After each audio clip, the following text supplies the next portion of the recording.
Hello दोस्तों, स्वागत है आपका एनवी एजुकेशन में। तो आज हम कर रहे हैं चैप्टर 12 का हम करेंगे क्वेश्चन नंबर 66 से। सॉरी। अच्छा, इस सवाल में क्या लिखा हुआ है देखिए। अर्धगोलीय एक टुकड़ी तैयार करने में 127.2/7 वर्ग सेंटीमीटर पात लगा हुआ है।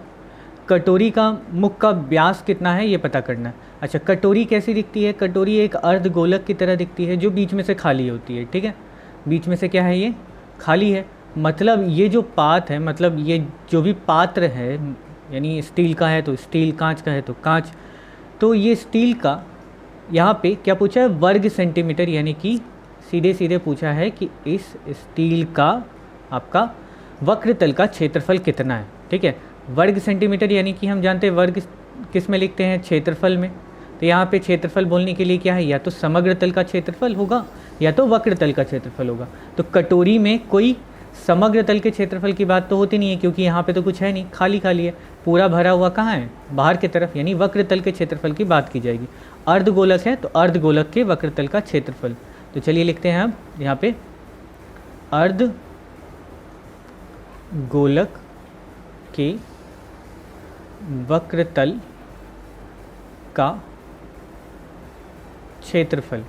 अर्धगोलक के वक्रतल का क्षेत्रफल क्या होता है? वैसे पूरे गोलक के वक्रतल का क्षेत्रफल क्या होता है, 4πr²। तो अर्धगोलक है तो अर्धगोलक का क्षेत्रफल क्या होगा, हाफ, यानी 2πr², यानी 2πr²। ठीक है, यहाँ पर इस 2πr² का मान दिया हुआ है इतना। तो अब हम लिखेंगे अकॉर्डिंग टू प्रॉब्लम क्या हो जाएगा कि 2πr² बराबर 127.2/7। बस इसे सॉल्व करके हमें क्या निकालना है, अर्धव्यास, और अर्धव्यास से हम निकाल लेंगे व्यास। तो यहाँ पे ये हो गया 2 × 22/7 गुना r² बराबर 127 को गुना करते 7 से, तो 7 7 49, 2 51, बाकी 5, 7 दूनी 14, 5 19, 1 7 × 7 और 1 8। ठीक है, बटा 7। अब करना क्या है, r² को छोड़ दीजिए इधर, बाकी सबको लेके जाते हैं इस तरफ। तो 891 × 7 होगा इससे गुना, और नीचे 7 है इसके, और गुना इसके साथ क्या होगा, ऊपर के दो जो नंबर है वो सब। 7 से 7 कट गया।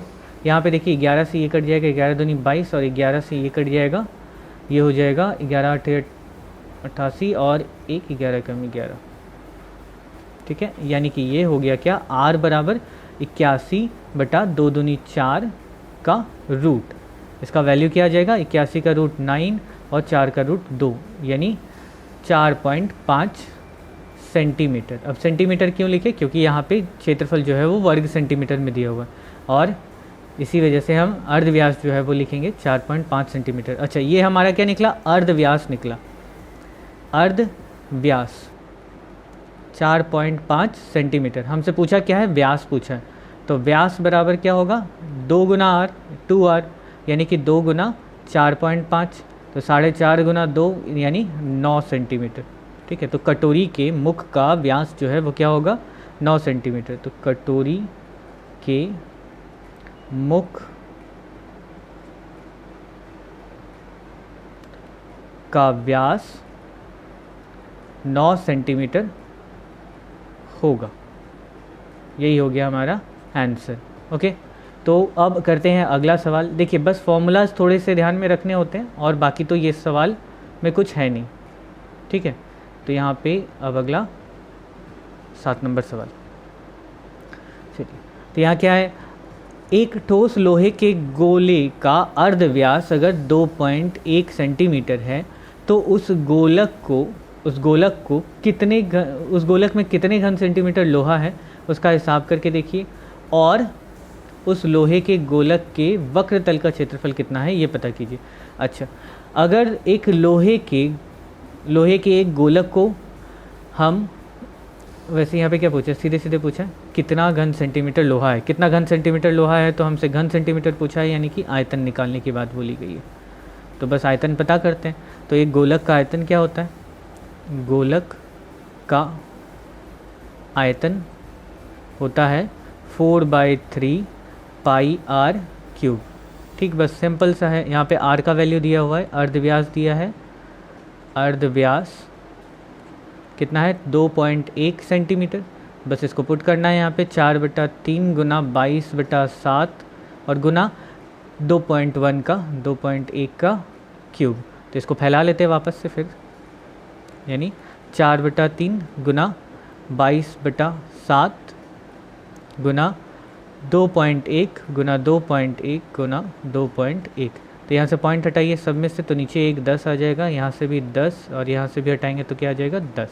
ठीक है, तो यहाँ से 7 3 बार में 21, 3 और ये 3 कट गए, 2 से 2 बार में 4, 2 से 5, अच्छा नहीं रहने दो, काटते नहीं है, छोड़ो। तो हमारे पास क्या बचा ऊपर में, इसको नहीं काटा है मैंने, तो यहाँ पे 4 22 88 गुना 21 गुना 21 और नीचे बचा है 10 गुना 10 गुना 10, इसको भी नहीं काटा है मैंने, तो 10 गुना 10 गुना 10 कितना हो जाएगा 1000। तो अब इसको गुना करते हैं, तो यहाँ पे कितना होगा, 21 का स्क्वायर होता है 441 गुना 88। चलिए गुना करते हैं इसको, तो यहाँ पे हो गया 8 8 चौक 32 32 8 40 बाकी 4 8 चौक 32 8 चौक 32 32 32 64 64 और 4 हो गया 68 और 8 चौक 32 32 और 6 38। ठीक है, यानी कि ये हो गया कितना 38808 बटा 1000, इतना आयतन हो गया। ठीक है, तो इतना आयतन हो गया, तो अब हम क्या करते हैं, इस 1000 से डिवाइड कर देते हैं। 1000 से डिवाइड करने का मतलब क्या है, 3 0 यानी कि 3 नंबर के पहले पॉइंट आ जाएगा। इसका मतलब क्या हो गया 38.808 घन सेंटीमीटर इसका आयतन होगा। आयतन हमने निकाल लिया। अब आयतन निकाल लेने के बाद हमें क्या करना है, यहाँ पे उसके वक्रतल का क्षेत्रफल निकालना है। तो वक्रतल का क्षेत्रफल क्या होता है 4πr²। तो एक गोलक के वक्रतल का क्षेत्रफल ये होता है 4πr², यानी कि 4 गुना 22/7 गुना 2.1 का स्क्वायर। इसको भी फैला लेते हैं, तो ये हो गया 4 गुना 22/7 गुना 2.1 गुना 2.1।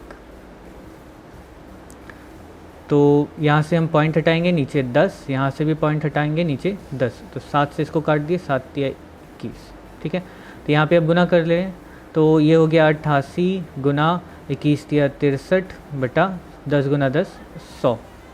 अब गुना करना है यहाँ पर 63 गुना चलिए 88, तो यहाँ हो गया कितना 3 8 24 2 3 8 24 24 और 8 6 48 48 और 24 हो गया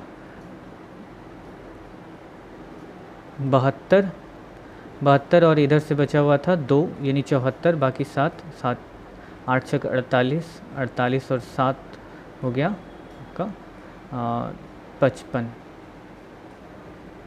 ठीक है, तो यहाँ पे हो गया 5 5 4 4 बटा 100। अब इसको भी पॉइंट में लिख देते हैं, तो यहाँ पे देखिए 2 0 है, यहाँ पे 2 नंबर के पहले पॉइंट आ जाएगा, यानी कि 55.44।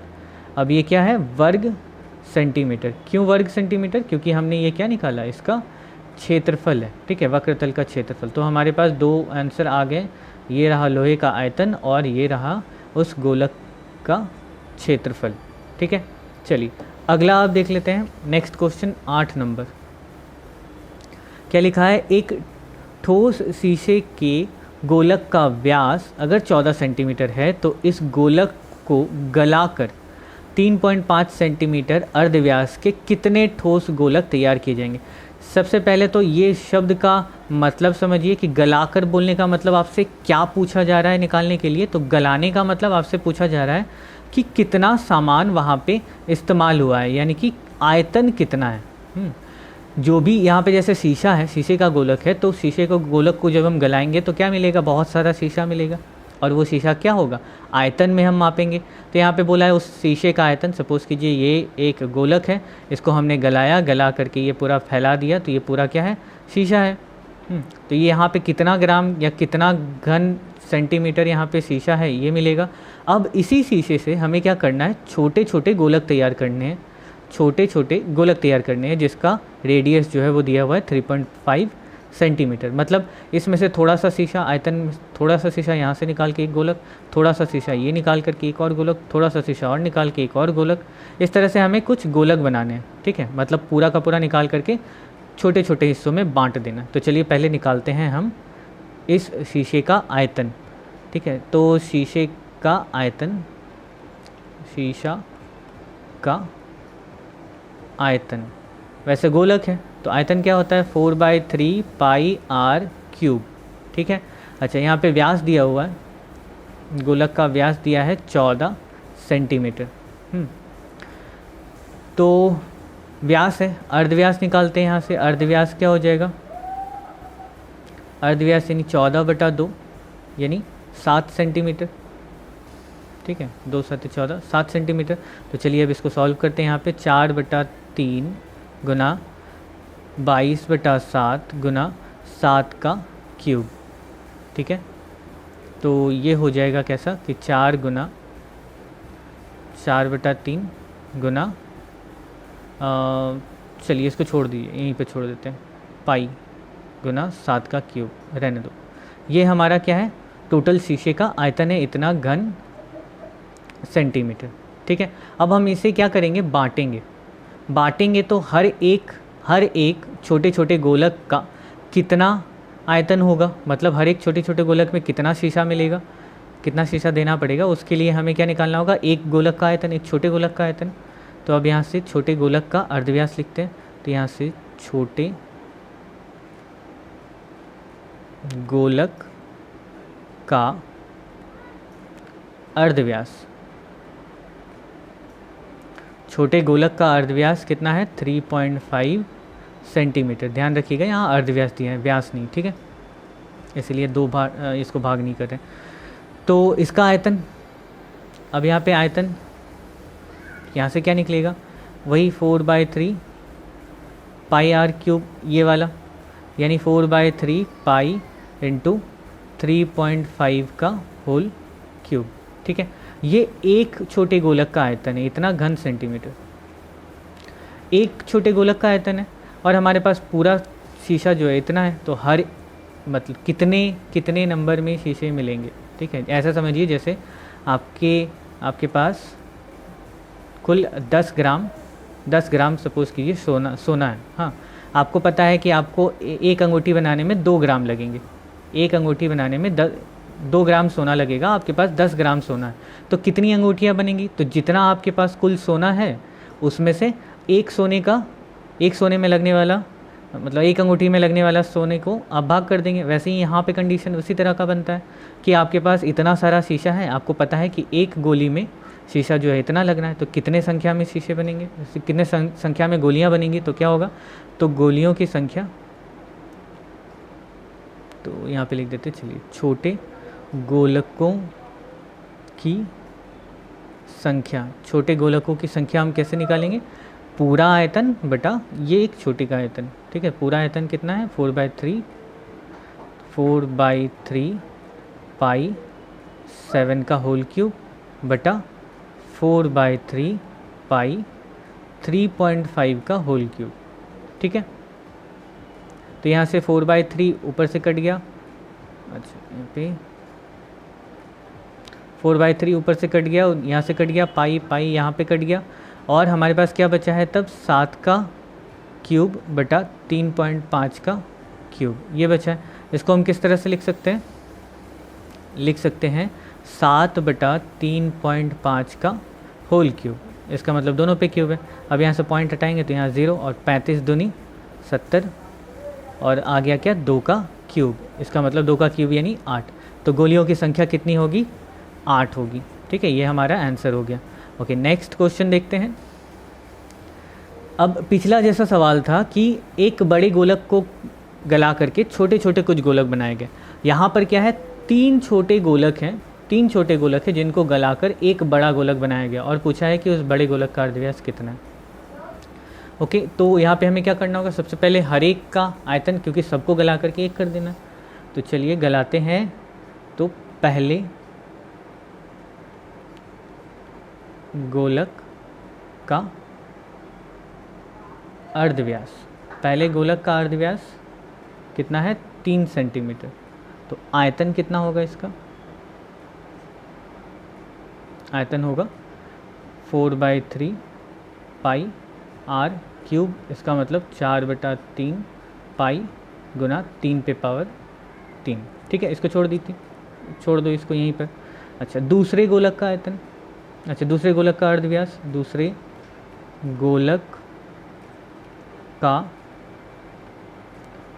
अर्धव्यास, दूसरे गोलक का अर्धव्यास कितना है 4 सेंटीमीटर।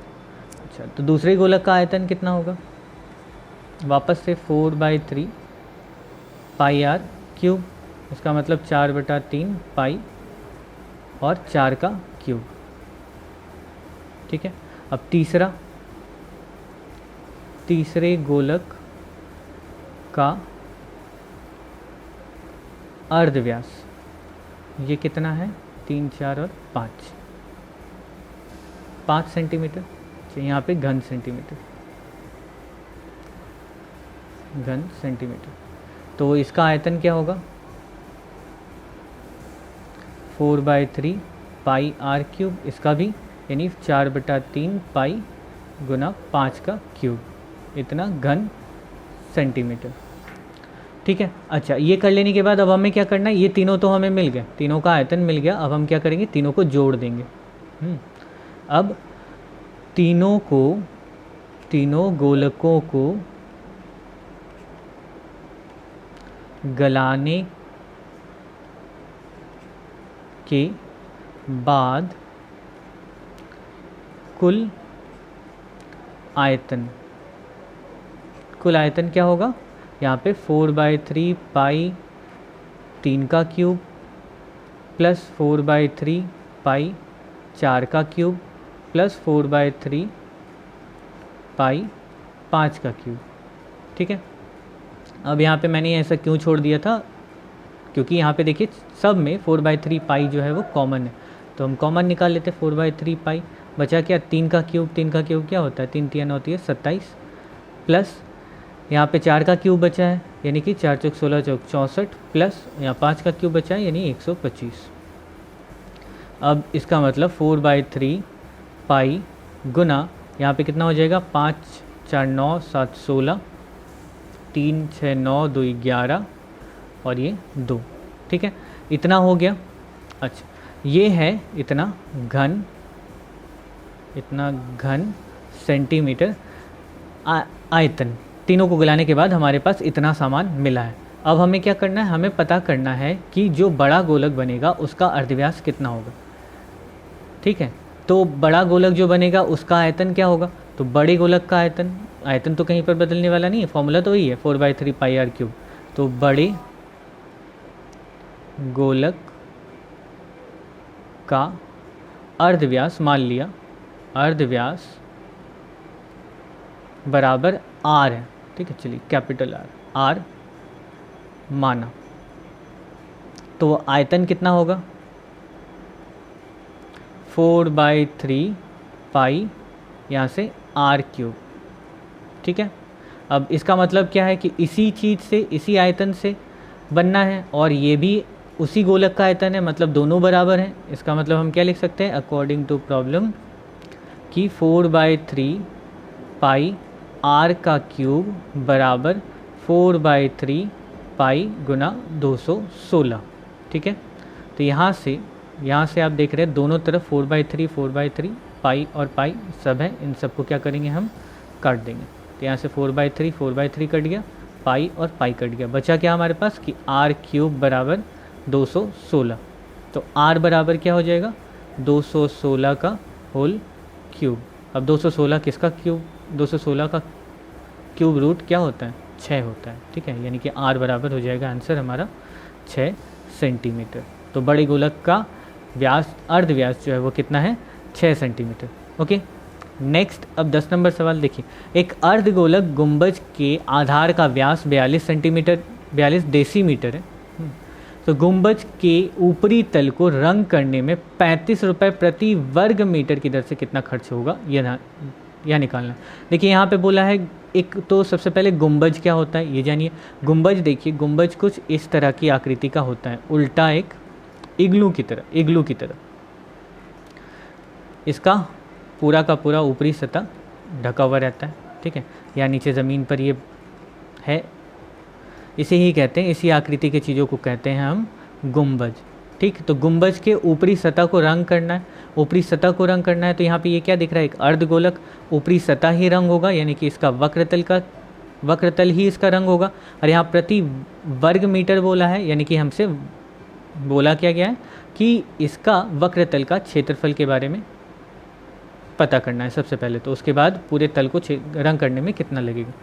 तो चलिए वक्रतल का क्षेत्रफल निकालते हैं। इससे पहले यहाँ पे देखिए वर्ग मीटर दिया हुआ है और यहाँ पे हमारे पास डेसीमीटर दिया हुआ है, तो हमें सबको क्या करना पड़ेगा, एक ही तरह से एक ही यूनिट में, एक ही इकाई में बदलना पड़ेगा। तो चलिए लिखते हैं यहाँ पे आधार का व्यास, गुंबज के आधार का व्यास कितना है, 42 डेसीमीटर, ठीक है। अच्छा, अर्धव्यास क्या होगा, तो अर्धव्यास बराबर क्या होगा, 42/2 यानी कि 21 डेसीमीटर, 21 डेसीमीटर, ठीक है। अब ये 21 डेसीमीटर में हमें क्या करना है, मीटर में चेंज करना है। मीटर में चेंज करने के लिए, डेसीमीटर को मीटर में चेंज करने के लिए हम क्या करते हैं, 10 से भाग देते हैं, तो इसको बराबर करके लिख देंगे 21/10 मीटर, यानी 2.1 मीटर, ठीक है।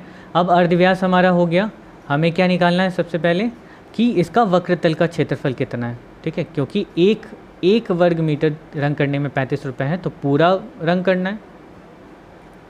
तो अब अर्धगोलक के वक्रतल का क्षेत्रफल, ठीक है, अर्धगोलक के वक्रतल का क्षेत्रफल, वक्रतल का क्षेत्रफल क्या होगा, 2πr², ठीक है। 4πr² पूरे गोलक का होता है, आधे गोलक का आधा होगा 2πr², यानी कि 2 गुना 22/7 गुना 2.1 का स्क्वायर, यानी 2 गुना 22/7 गुना 21/10 गुना 21/10। अब ये 21/10 क्यों किए, पिछले कुछ सवालों में मैंने आपको बताया 21 गुना 21 तो लिखना ही है, मतलब 2.1 इंटू 2.1। यहाँ पे एक नंबर के पहले पॉइंट है, पॉइंट हटाएंगे तो नीचे 10, पॉइंट हटाएंगे नीचे 10, ठीक है। अच्छा, यहाँ से काट देते हैं, तो ये 7 या 21। अच्छा, यहाँ पर कितना आ जाएगा, तो 22 दूनी 44, अच्छा 44 गुना 21 दिया 63/100, तो इसको गुना कर लेते हैं। तो गुना करके ये क्या आ जाएगा, 4 तिया 12 और 24, 36, 1 37, बाकी 3, 6 चौक 24 और 3 27/100, यानी 27.72 इतना वर्ग मीटर। इतना वर्ग मीटर क्या है, वक्रतल का क्षेत्रफल है, ठीक है। अब हमें पता है क्या, हमें सवाल में दिया है 35 रुपये 1 वर्ग मीटर रंग करने में खर्च होता है, ठीक। तो अब हमें निकालना है कि इतना वर्ग मीटर रंग करने में कितना खर्च होगा। तो चूँकि 1 वर्ग मीटर रंग करने में 35 रुपये खर्च होते हैं, ओके। तो अब कितना है, 27.72 वर्ग मीटर रंग करने में कितना खर्च होना चाहिए, कि 35 गुना 27.72 इतने रुपए जो है वो खर्च होने चाहिए, ठीक है। तो चलिए अब इसको गुना कर लेते हैं। तो यहाँ से 27, अच्छा इसको एक काम करो, यहाँ से हटाओ और यह 100, 5 से 5 सते 35, 5 से 20 25 100, तो 7 से इसको गुना कर देते हैं। तो 7 से गुना करने के बाद ये कितना आ जाएगा, 7 दूनी 14, यहाँ से इसको भी काट सकते हैं ना, 4 5 20 और 4 से इसको काट देते हैं, तो 4 6 24, 4 6 24, 3 और 6 4 9 36, तो 4 3 12, ठीक है। तो यहाँ पे कितना हो गया, 7 गुना 693/5 कर देते हैं गुना, यानी कि 7 या 21, बाकी 2, 7 9 63, 63 और 2 65, बाकी 6 7 छक 42 और 6 48 बटा 5 इतना रुपया। 5 से भाग देने के बाद कितना आ जाता है, 5 5 नवा 45 और 3 और 5 5 सते 35 और यहाँ पे एक ज़ीरो और 0.2 इतने रुपए। तो लगभग बोल सकते हैं कितना, 970 रुपये का खर्च आएगा। ठीक है, लगभग 970 रुपये का खर्च आएगा। ओके, तो इतना ही हमारा आंसर होगा। अब बहुत से बच्चे ऐसे होते हैं जो बोल देते हैं कि सर आंसर गलत आ गया, आंसर गलत आ गया। अरे भाई, आंसर ठीक से देख लो। ठीक है, कहीं कहीं पर कुछ चीज़ें मिस्टेक होती हैं। हाँ, तो उस चीज़ पर थोड़ा सा आप खुद से ट्राई करो। अगर आपको लगता है कि मैंने कहीं गलत बनाया है तो ज़रूर बोलो। आप खुद से एक बार, मैंने तरीका आपको बताया, आप खुद थोड़ा सा कोशिश कीजिए अपने कॉपी पे बनाने का।